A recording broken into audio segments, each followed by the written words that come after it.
And now tonight's author, Caleb Scharf. So you students of German know that Scharf is the German word for sharp, and as in English, it carries the connotation of intellectual acuity. Unlike English, however, it also carries the connotation of sexy. So, setting aside what that means for the man himself, tonight, Caleb Scharf speaks to us on the topic that is both intellectually challenging and sexy. What is our status in the universe, and what does it imply for the existence of life in the great out there? Dr. Scharf is British-born and the director of the Columbia Astrobiology Center at Columbia University. He writes for a number of publications, including The New Yorker, The New Scientist, Science, Scientific American, and Nature, among others. He has served as a consultant for the Discovery Channel, the Science Channel, and the New York Times. Dr. Scharf's previous book, Gravity's Engines, How Bubble-Blowing Black Holes Rule Galaxies, Stars, and Life in the Universe, was listed as one of the New Scientist's top 10 books to read in 2012. His 2008 undergraduate textbook, Extrasolar Planets and Astrobiology, won the 2011 Chambliss Astronomical Writing Award and a medal from the American Astronomical Society. His blog, Life Unbounded, appears at Scientific American and covers topics in astronomy, exoplanetary science, and astrobiology. Dr. Scharf lives in New York City with his wife and 2 daughters. Please welcome Caleb Scharf and Professor David Catling.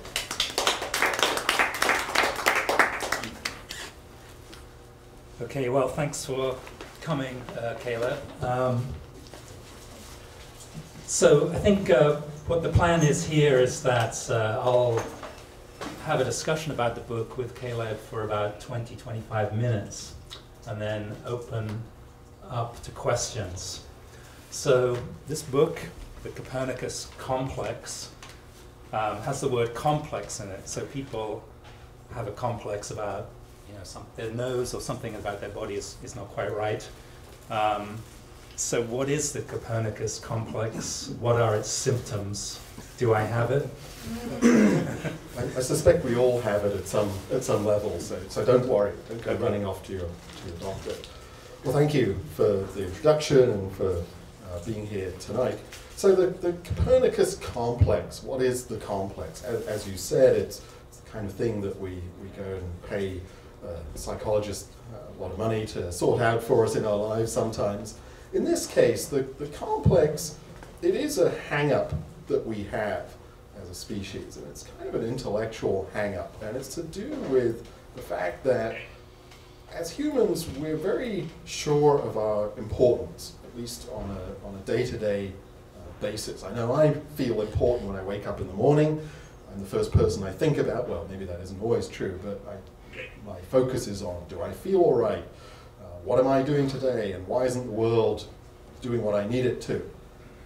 But at the same time, in our intellectual state, we've had this interesting situation that when Copernicus, some 500 years ago, posited that the sun is the center of the solar system and not the Earth, he kind of set in motion a notion of cosmic mediocrity, that there is no center to anything in the universe, which we actually now know to be physically correct.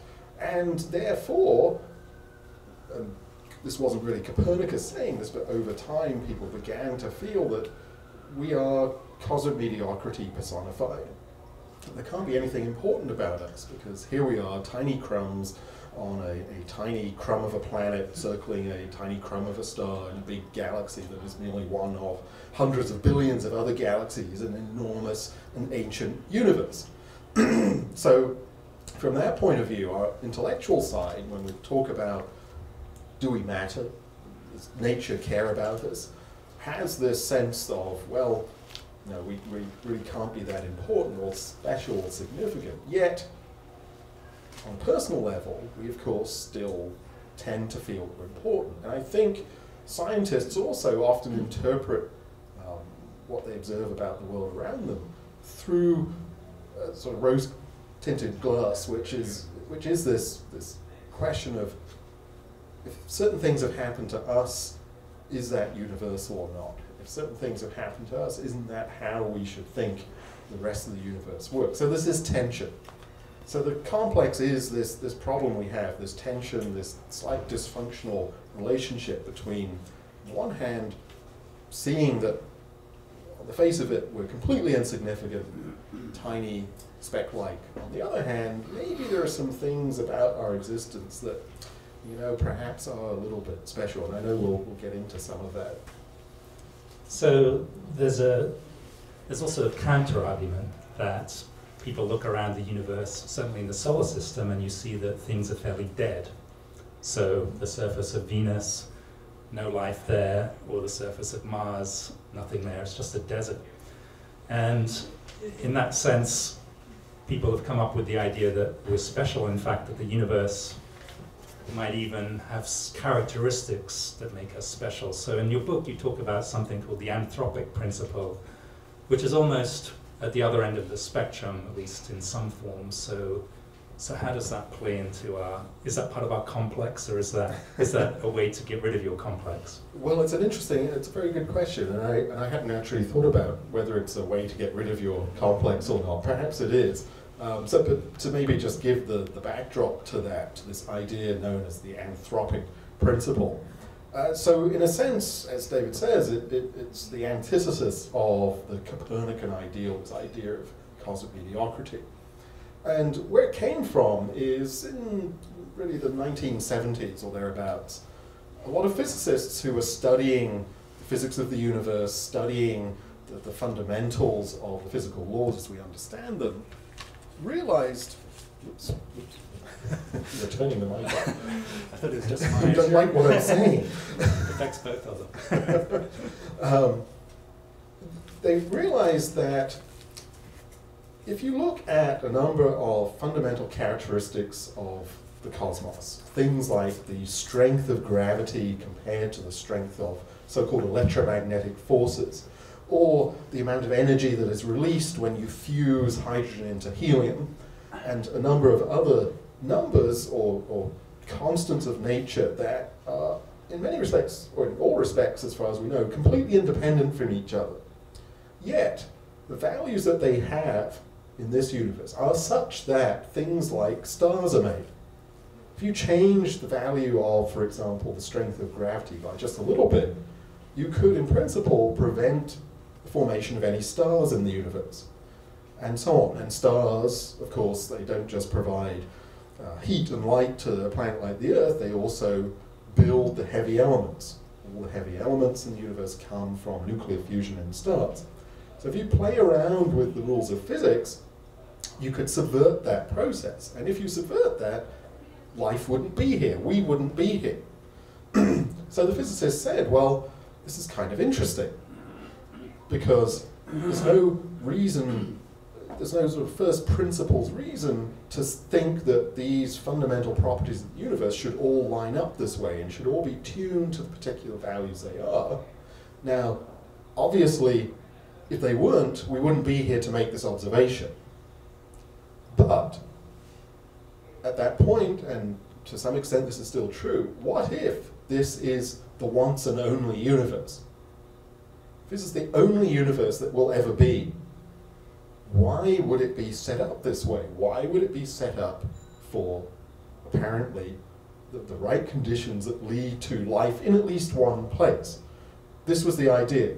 It's called the anthropic principle, because it only takes one instance of life, and that could be us or the rest of life on the Earth, to learn something about the fundamentals of the universe. So it's saying that life is actually special, it's interesting. Life tells you something about the fundamental properties of the universe.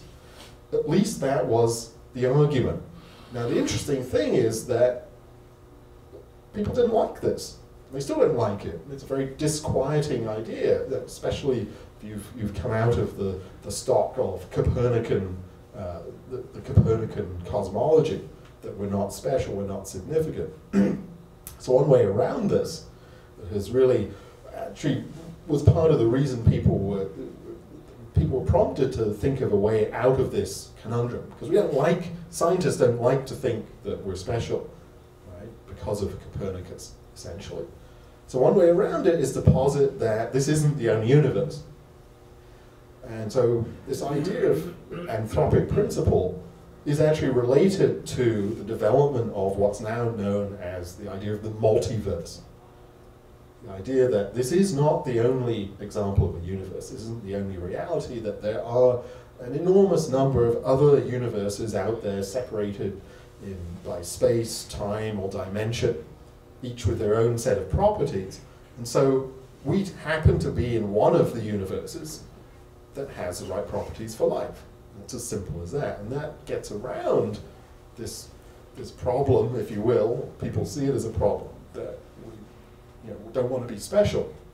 So that's really what the anthropic principle is all about. It's still very interesting, because the fact is, we don't know whether we live in a multiverse or not. There are good theoretical reasons to believe, but perhaps the most appealing reason of all is to get around this apparent problem that if you believe in an anthropic principle, you are saying that life is truly special. Well, let's expand on that a little bit, because now I'm going to ask you a more difficult question, which is which is that in your book, in one place you say life represents a canary in the cage for examining whether we're special or whether we're just this mediocre thing, typical of something that may also occur, I guess, elsewhere in the universe. So can you unpack that statement and say, well, what is it that you're looking for? Are you talking about the conditions for life to occur, and what can we look for to determine whether we're mediocre or special? Yes, so it's a good question. It is a difficult question, and yes, in the book I talk about how the existence of life may be like a canary in the cage. So a canary in the cage will tell you if there's poisonous gas in the room. Right? The poor canary dies before the human does, and so it gives you a heads up as to what's happening around you.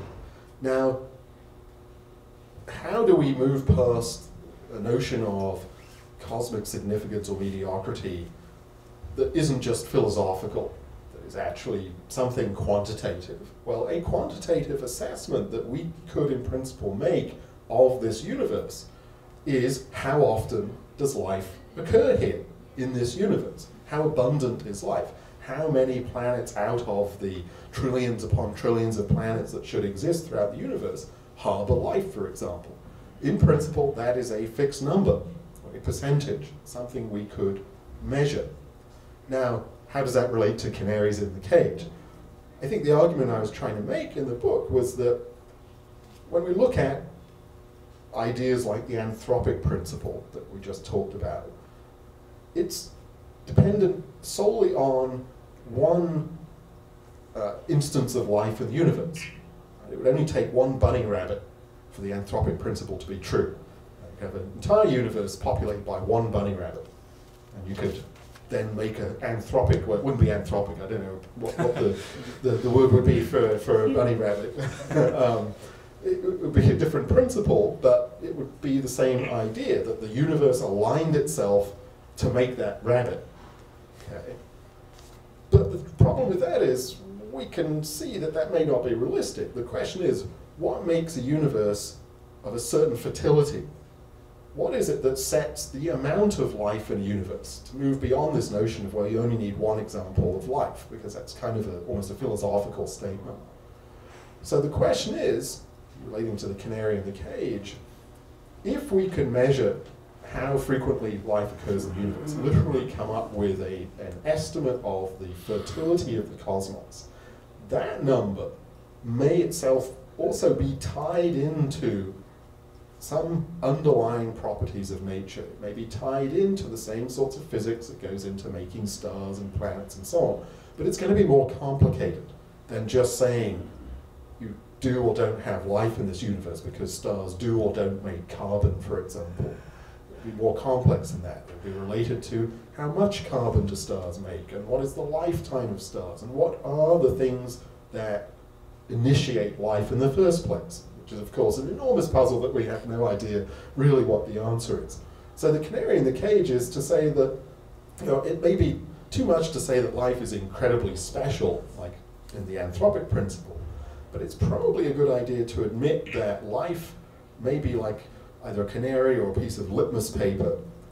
It's a very complex phenomenon. It may be the most complex phenomenon we know of in the universe, and therefore it will be contingent on the underlying properties of the universe in ways that we haven't yet figured out. But a first step is to just go and find out how much life there is out there. So in the book you also discuss one of the new developments in astronomy and science in general, which is concerned with quantifying things that are out there.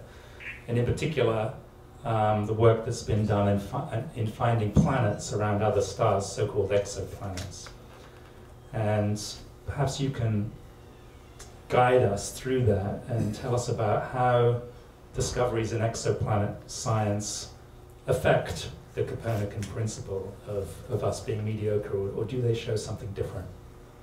Well, it's a great question, and the interesting thing is there's a bit of both with exoplanets.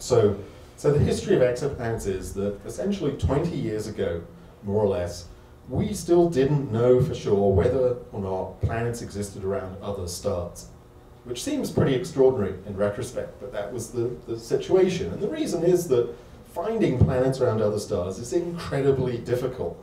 A planet is a small, dark thing, and next to a star on the sky, it basically vanishes in the glare of the star, and it's extremely difficult to detect the presence of planets. So it took some advances, some very significant advances in technology to be able to sense the presence of planets around other stars.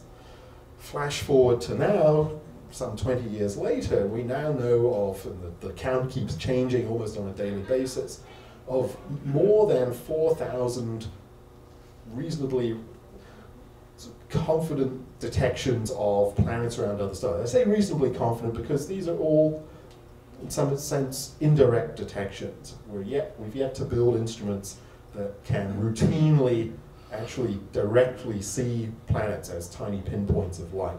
We can do it for a few very big planets and a few systems, but all the other techniques are essentially indirect. However, we now know of more than 4,000 planets around other stars.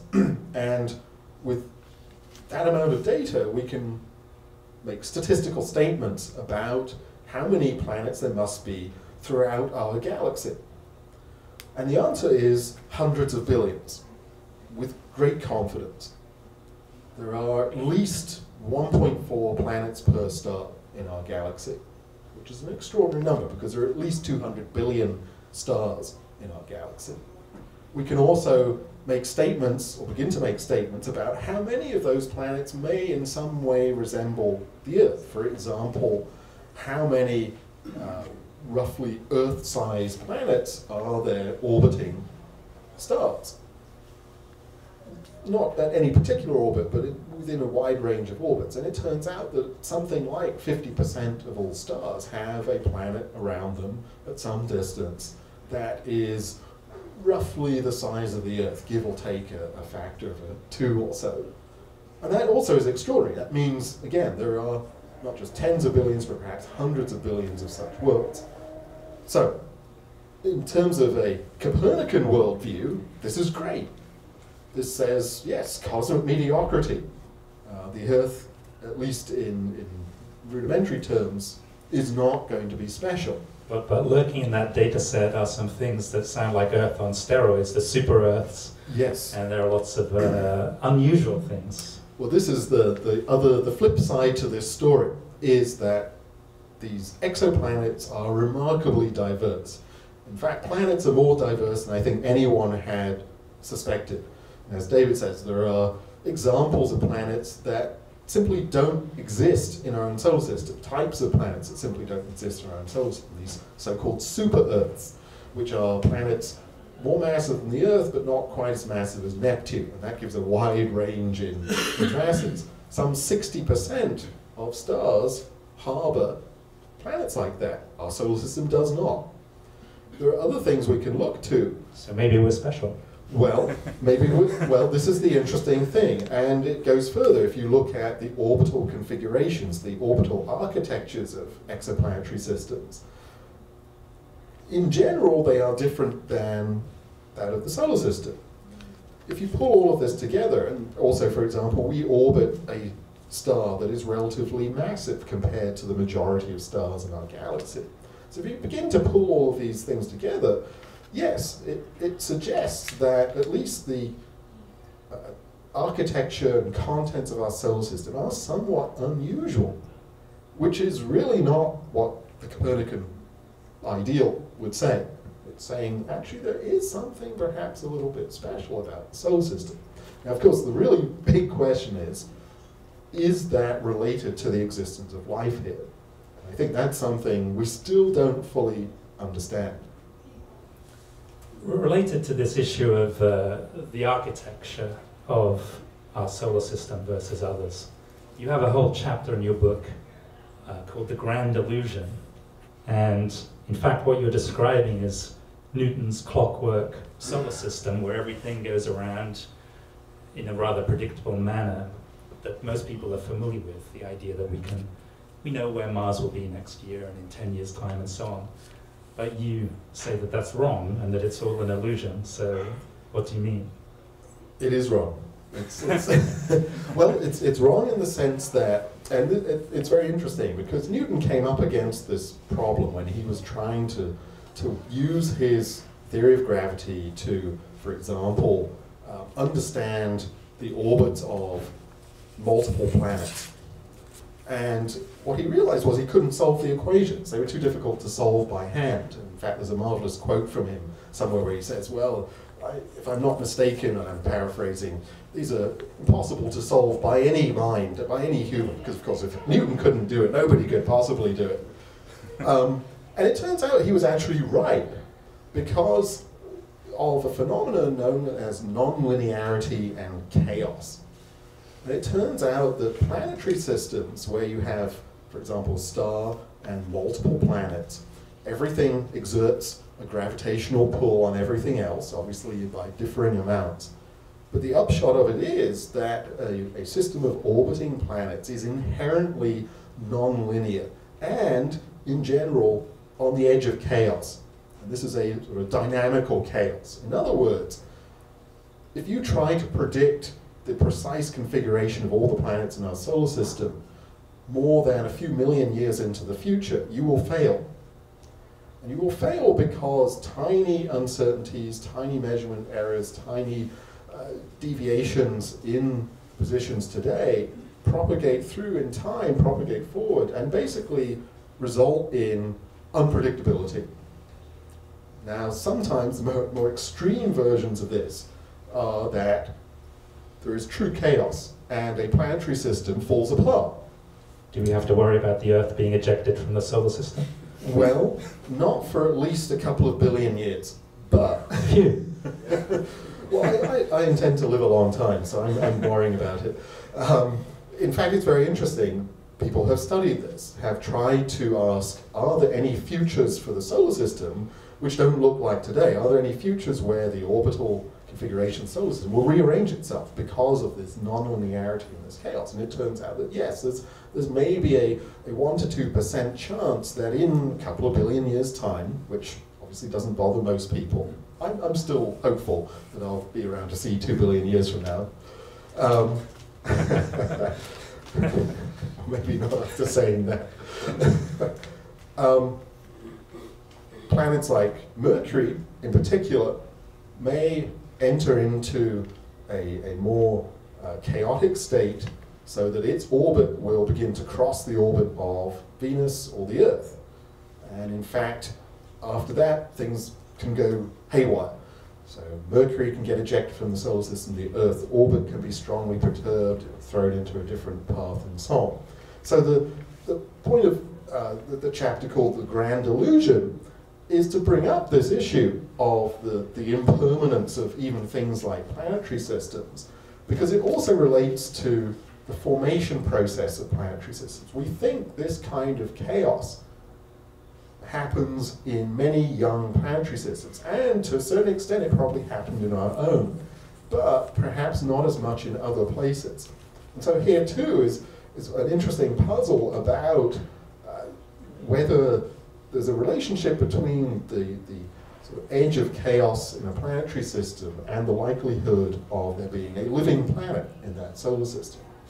Again, we don't know whether or not there is a direct relationship, but it's probably something that we have to begin to factor in.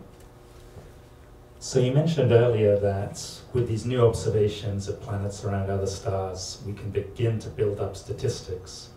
But in your book, you also say that humans are really bad at statistics, that we imagine, we have a coincidence and we imagine something that we ourselves are special, and it relates to this whole idea of mediocrity or not. And in particular, you say that there are statistical approaches, something called Bayes statistics. And how does this help? What is it? So the 2-minute tutorial in Bayesian statistics. Ooh, okay. Everyone got paper and pencil ready? Yeah, so there's a thing in probability theory today called Bayes' theorem, and it was originally produced by a mathematician, a scientist called Thomas Bayes back in, I think, the 1700s. And it was really, at the time it wasn't quite recognized, but it's become recognized as an absolutely central piece of our modern way of handling questions of probability and inference. And just to give you a very brief idea of how this works, I'll refer to an example I use in the book. It's actually which I stole from someone in the 1700s and recast it in the form of a chicken, because I like chickens, and chickens are good for this sort of problem. So here's well, you can be the judge of that.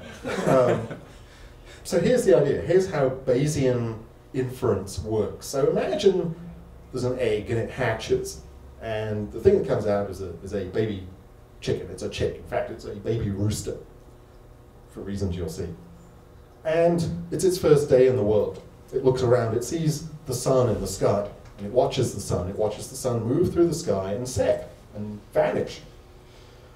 It asks itself, well, what was that? Am I going to see that again? Now, it's an intelligent chicken. So it formulates a hypothesis.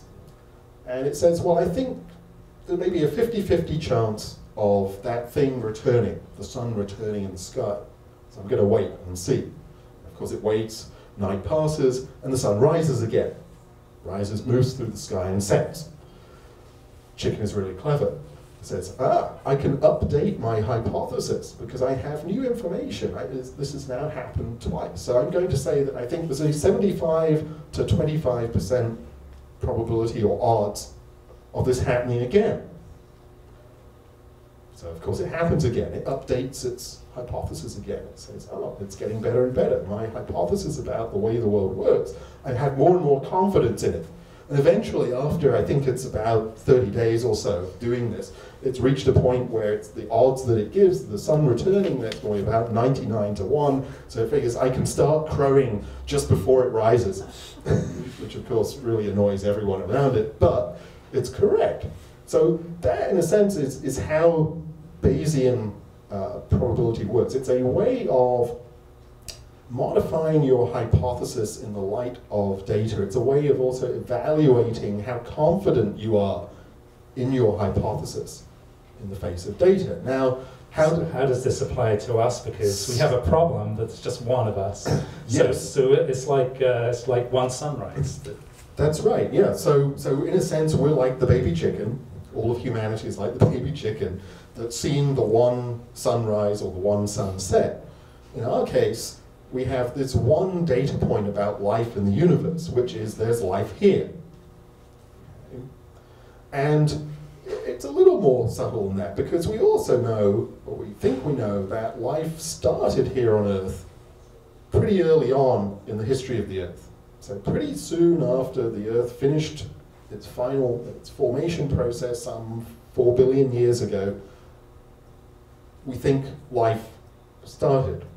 So on the face of it, even though we've only got the one data point, people tend to say, well, you know, life started early here on Earth, kind of suggests that it was not as difficult as we might have thought, and we now know there's lots of planets out there, so sure, there's got to be life somewhere else. It's a huge universe, right? So that is the crude interpretation, but that isn't how to do it. You have to think like the chicken, okay? And the chicken will not be swayed by the piece of data that life started early on the Earth, or at least not swayed too much. It gives that very little weight in formulating its hypothesis. And it turns out that if you do the maths, if you apply Bayes' theorem to interpreting our one piece of information about life in the universe, that you really can't say much at all about the probability of life occurring elsewhere. But, just like the chicken and the sun, if you get one other example of independent life in the universe, the statistics suddenly become much, much better. In fact, you can begin to say things like, yes, life must arise at least once every billion years on a suitable planet. That's the kind of constraint you begin to get if you have that one other data point. So it's kind of a long-winded way of sort of re-motivating scientists to go and look for life in the universe, because it's not just about, oh, there's another example of life in the universe, that's great, that's lovely, very nice. It profoundly impacts the inferences we can make about life anywhere in the universe by applying these Bayesian ideas. So I'd like to get to open this up to the audience, but before I do, you know, you've obviously drunk a lot of coffee and read a lot of books to write this book, and so at the end of it all, what's your kind of overview of what you conclude? Okay, so I'll avoid the temptation to go through every piece of evidence and data that I went through. It's true, I did drink quite a lot of coffee when I wrote the book. Not so much today, but when I wrote the book. Today I'm a little jet lagged. In the book, I try to go through all the evidence for and against there being anything special or significant about life here on Earth, including humans. We're complex life. Our cells are complex. We're a particularly complex type of biology. And there is evidence on both sides of the equation. We've talked a little bit about some of that this evening. The conclusion I reach in trying to pull the threads together, and I guess it's an optimistic conclusion, is that a way to resolve the conundrum between the evidence for our significance or against our significance, for our cosmic mediocrity, against our cosmic mediocrity, is to say that we may be special but not exceptional. So what do I mean by that? What I mean is that, and again this is drawing on ideas to do with chaos and nonlinearity and something that we see reflected in planetary systems, but applying it to biology, to say that complex life, i.e. things that are more than just bacteria, may be quite common in the universe, but it will always be different. The particular trajectory that life followed here on Earth for the last 4 billion years will be unique at some level. And there will be other equally unique places out there. And so that's really the conclusion I get to. And maybe in the questions people will ask some things about stuff like the Fermi paradox, because this always comes up. When you are optimistic about life in the universe, people will start to wave their hands and complain about the Fermi paradox. And I'm not trying to stop anyone from it. It's a very interesting question. Maybe we'll get to that. Well, let's open this up for questions. Is there anybody who has a question for Caleb about whatever's on your mind, having just listened to this half hour of discussion? Yes. Right. I just want to go back to the probabilistic accounts that you were just talking. Now, based on what we have from the Mars probes, there's a likelihood of like large underground ice water near the poles of Mars, based on what we know so far. So let's say we were able to drill in, let's say, 10, 20 years and find that there are microbes in that water. How does that change the direction of research? I mean, where do we go on from there if we have that probability that, hey, there's like a 50% chance we'll find life? Where do we go on from there? I mean, what can we do realistically? Yeah, so that's a great question. Maybe I'll just repeat it in case it wasn't picked up everywhere. So, in essence, you're asking, let's suppose on Mars that we explore Mars more thoroughly and we actually find something living there, perhaps below the surface in the ice around the polar caps and so on. What does that do for where we move next? Well, the interesting thing about that is whether or not that life is truly independent of us. There's reason to suspect that life in the solar system, if it exists on more than just the Earth, may all be related. because planetary material is exchanged over time. An asteroid hits a planet, chunks of planet go into space. We see this, we know this for sure because we can find pieces of Mars here on the Earth, Martian meteorites. And the assumption is there have to be Earth meteorites on Mars too. So if we found life that had a common root ancestor to us on Mars, it would still be incredible. It would alter our understanding of the environments that can support life, but the interesting thing is it wouldn't change by very much the statistics about predicting the existence of life beyond our solar system, truly independent, isolated life. I think it would give us hope that there is going to be other life out there, because it means that more than one environment can be suitable for life, but it wouldn't alter the fundamental statistic about the net fertility of the universe. It would just say where life gets going, if there are suitable environments, there are opportunities for it to spread even planet to planet. So I think it would be very, very interesting. I mean, I think Mars exploration is fabulous. We should be doing more of it. And also in our solar system, looking in icy moons, places like Europa and Enceladus, which may have giant oceans beneath an icy crust, which could also conceivably harbor life. But there's another possibility, which is that the Martians could be independent life. They could have originated not from the Earth, despite the exchange of material, and then presumably that's like another sunrise for your rooster. Exactly. That in many respects would be the best possible result, because it would therefore also tell us something about the likelihood of life certainly in the galaxy at large. Any other questions out there?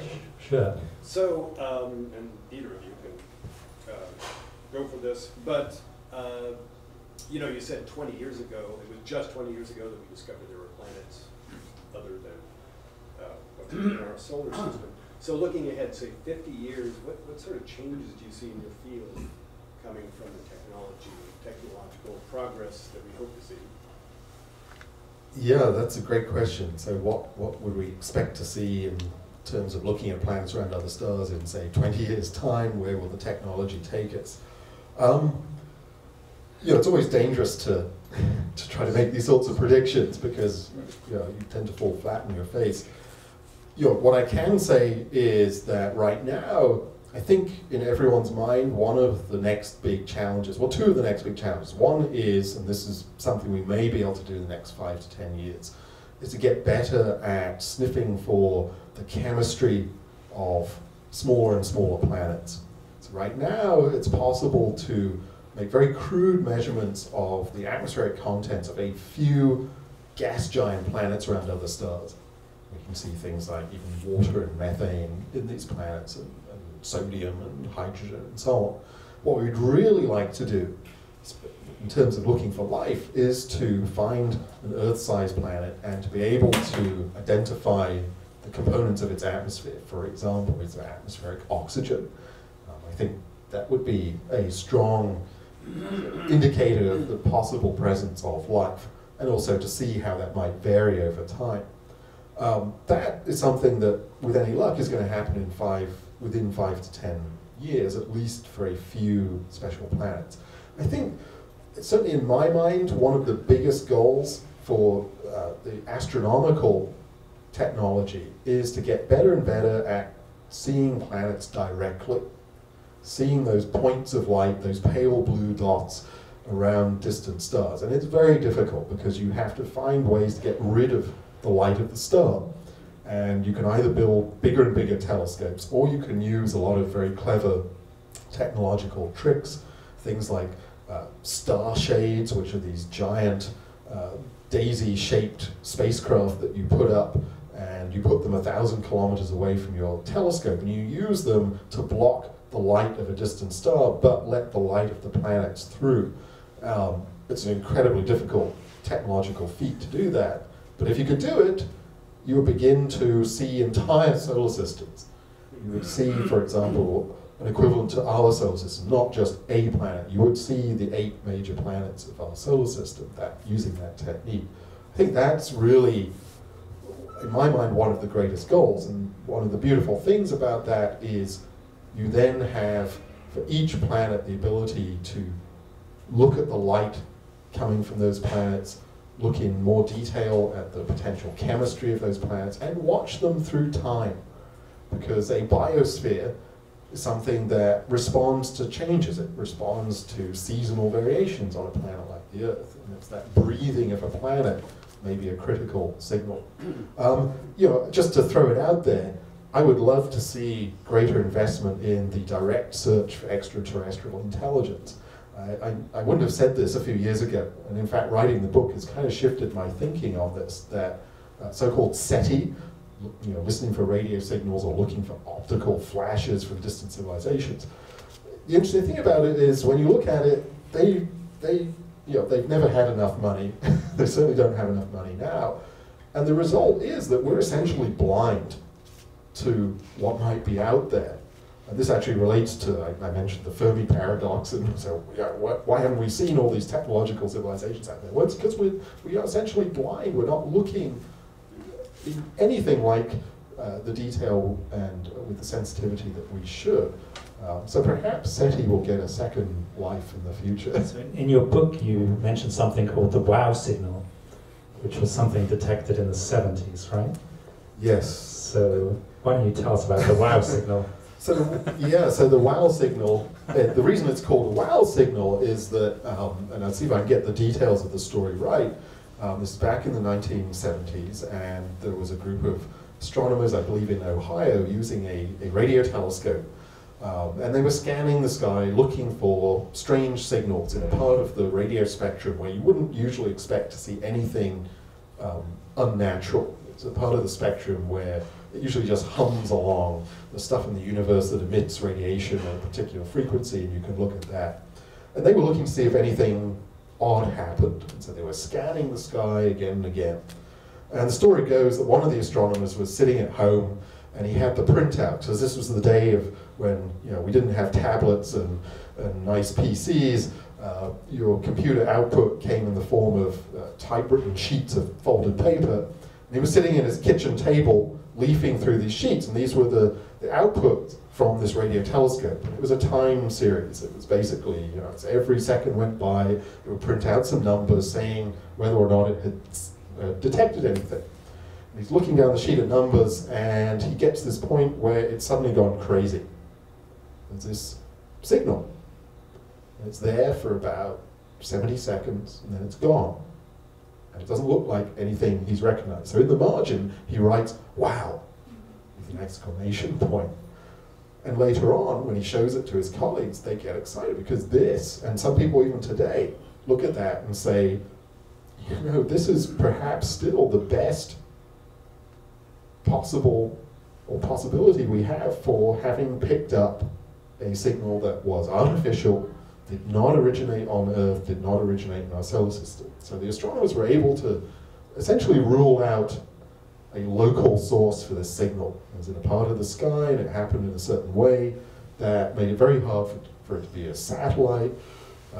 People weren't running around with cell phones in the 70s, at least not many people, if any. And so it remains this kind of mystery. What was the wow signal? What was this burst of radiation that happened once in one particular part of the sky and never came back again?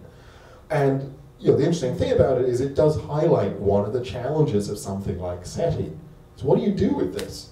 It doesn't come back again, right? If it came back again today, we might see what's going on. We might say, oh, actually, you know what, it was just a neutron star exploding, or it was just a black hole eating something. But we might find something else in there.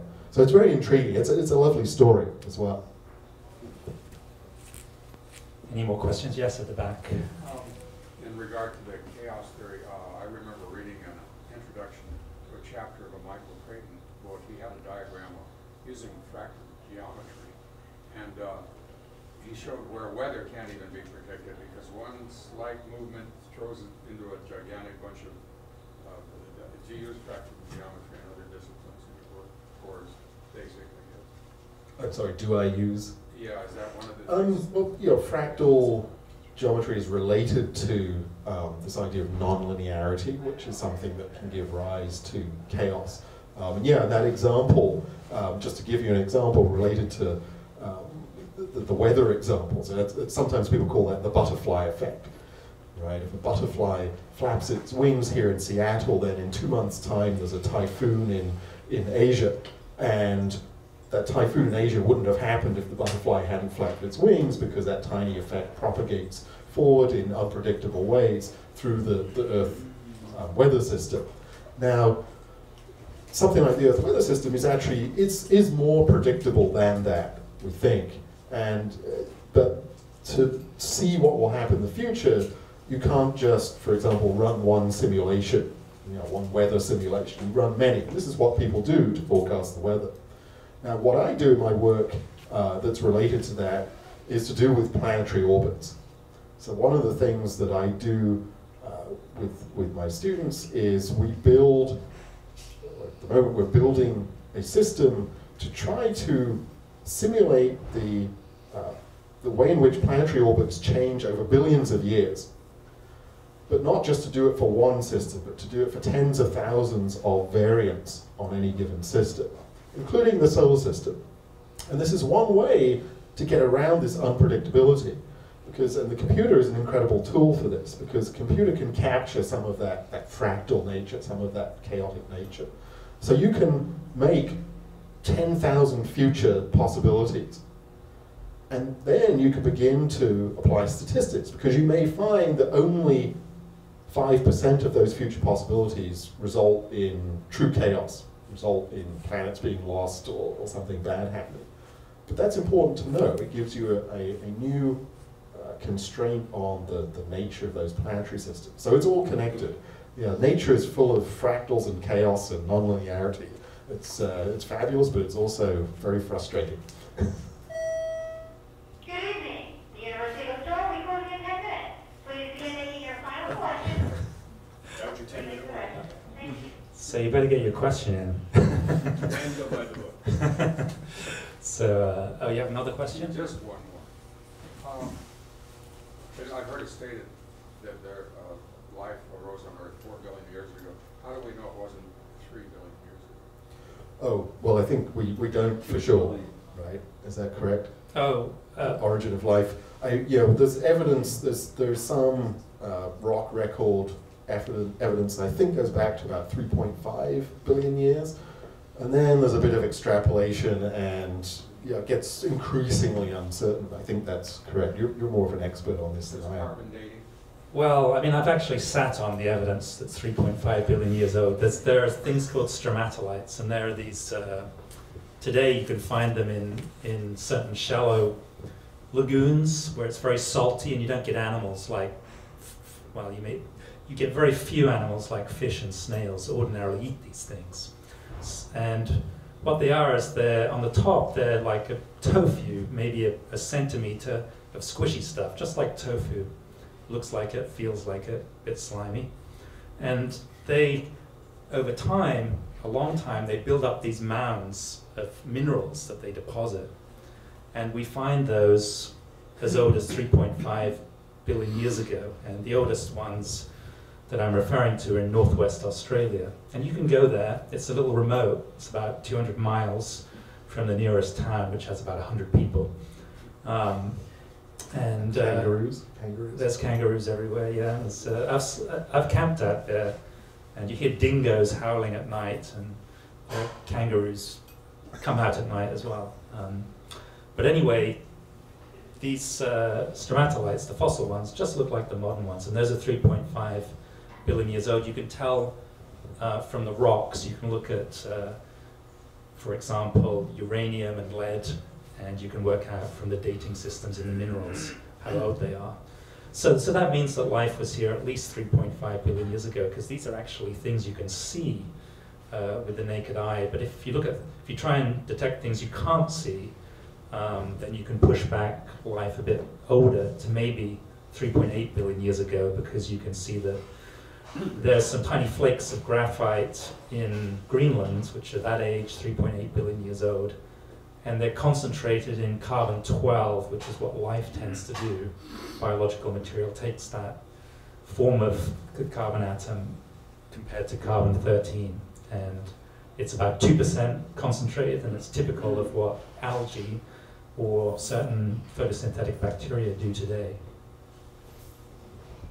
Yes? Well, if life in its simplest form has existed on Earth for 3.5 billion years or so, it seems to me that you can build a strong case, the fact that the universe might be teeming with life, but only in the simplest form, that technological and intelligent life may be extremely rare throughout the universe, because man is, and woman has been, you know, intelligent for, what, 10,000 years, and technological for a couple hundred years. Yeah, I mean, this is true, and it's something I talk about in the book as well. It's this idea of, it's sometimes called the rare earth idea, which is that so-called simple life, meaning single-celled organisms like bacteria or the other single-celled organism known as archaea, which have been around. Those are the guys building the stromatolites 3.8 billion years ago, 3.5 billion years ago. The argument is that that sort of life may be everywhere, but complex celled, more complicated, sophisticated biological organisms may not. What I try to get to in the book, and I know we're really out of time, so I'll just refer to it, is that some of those statements about how unlikely it is for complex life like us to emerge is strongly predicated on a particular interpretation of events throughout the last 4 billion years that lead to us. It's a statement predicated on, well, if this hadn't happened, and that hadn't happened, and that hadn't happened, we wouldn't be here. Each of those things was very unlikely, and so altogether we're incredibly unlikely, incredibly improbable, and therefore there can't be many more complex organisms like us out there in the universe. However, I think that could be entirely wrong because of the way in which we interpret those events. We only interpret those events in retrospect, and we can be strongly misguided in doing that. And I won't go into it right now, it's a little lengthy, but I have an example using baseball to illustrate this in the book. And I think it gets the point home that it may be that life like us is incredibly rare, but it's also possible that it's common, but all of that life will be sitting around thinking it's rare because of this way in which we interpret past events. Any other questions, or are we done here? We're not out of time if you want to ask a question. Yeah, there's still 5 minutes to get your question in. Your burning question about whether you're significant on a cosmic scale. Okay. Yes. So suppose we go out and we measure the number of planets that have life as a percentage. I'm just wondering, in your mind, what would be the most interesting end member in terms of the metaphysical consequences? If we go out and find that every other star has a planet with life, or if we find we are the only one as far as we can see, which is the most significant and the most suspicious? Ooh, that's it. Wow, we only have 5 minutes left. Yeah, so just to repeat, so which would be the most significant, that we go and find life on pretty much every suitable planet, or we go and find very little life, if any life, out there? Wow, you put me on the spot with that one. That's a good question. I mean, I think for me, the most surprising would be to go out and find that there isn't any other life out there. That, I think, would be the biggest challenge to everything that we know about biology, chemistry, physics at the moment. But it's possible. I can't say for sure that that wouldn't be the case. I think that would be the greatest challenge, and that clearly would then say, well, there's something strange going on here. Either we are truly, truly accidental, or there's something we really don't want to talk about happening here. But I think equally, perhaps to take it in the other direction, suppose we start to in the next decade or so, our technology is such that we can look at the chemistry, the atmospheres of Earth-type planets out there, and they all seem to have signs that we could interpret as being the presence of biology. And this is, I'm just being devil's advocate here, and we begin to see signs of things like pollutants, signs of industry, signs of biology that's messing up its environment in ways that we recognize because we're doing the same thing. I suppose that's everywhere. This then gets to a very interesting question. Again, we've sort of danced around the Fermi paradox and so on, which would be, if there are all these technological civilizations out there that kind of look like us at our level of technology, why aren't there any more advanced?